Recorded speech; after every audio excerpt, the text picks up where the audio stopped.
I really only have a few questions to insert into the present discussion. And besides, I want to quarrel with two words that have been used in the morning and also here.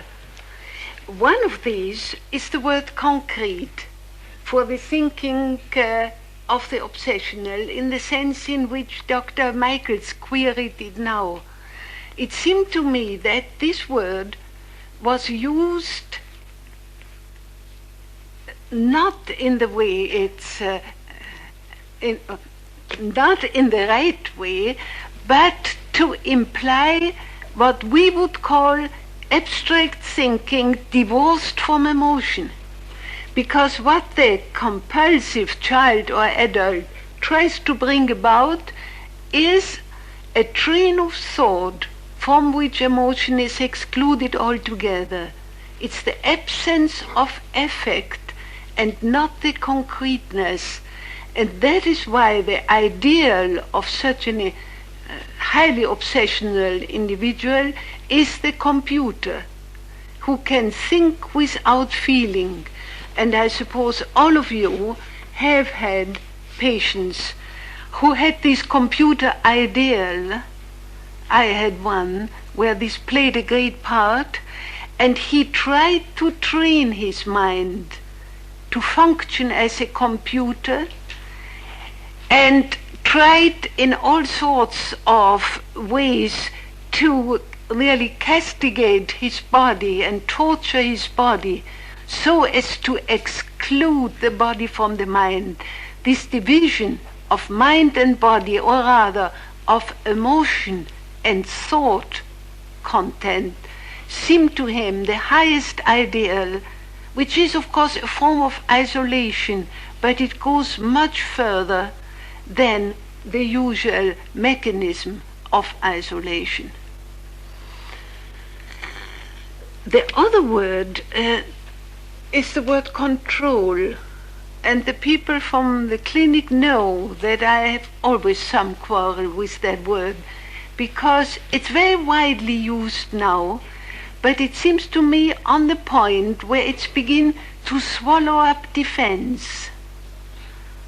And since I'm very partial to the concept of defense, I would like to save it from that fate. When we use the term defense, I believe, we are quite clear what we mean. We mean the warding off of id content, impulse or affect by the ego. When we call this control, we leave it open whether we in the concept we also include an attitude towards the external world and towards the objects. It is so, control is so often used in the sense that the child tries to control the parents, let us say. But when we use the same term for the attempt to dominate the objects and for the attempt to keep id content from entering the ego, I think we create confusion rather than clarifying matters. And I would like to ask Dr. Meyerson why he prefers the wider and less clear concept of control to that of defense. I'm sure there is a reason for it. And the third question I wanted to ask really Dr. Wallenstein is why in the discussion, I read the notes of the discussion too, why in the discussion so far as compulsive manifestations in childhood is concerned, why you excluded the transitory aspect of these phenomena? It seems to me that this is an attitude very easily taken by analysts of adults when they turn to the study of childhood, and especially if they do so by the first of the methods you mentioned, namely by applying the theoretical concepts as we have them already. It seems to me that whereas these phenomena are fairly stable where we meet them in adults. As you say, once an obsessional, he will never be a hysteric.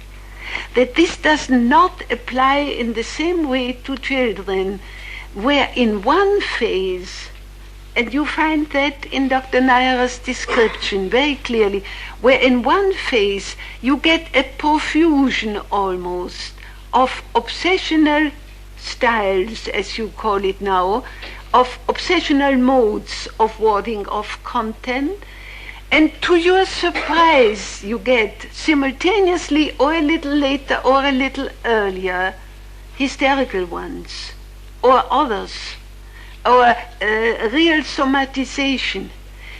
There is a fluidity of these reactions in childhood which I think we should not neglect and overlook, because it's one of the main contrasts between all these pathological, also the normal as well as the pathological manifestations in children and in adults. Thank you very much, Ms. Freud.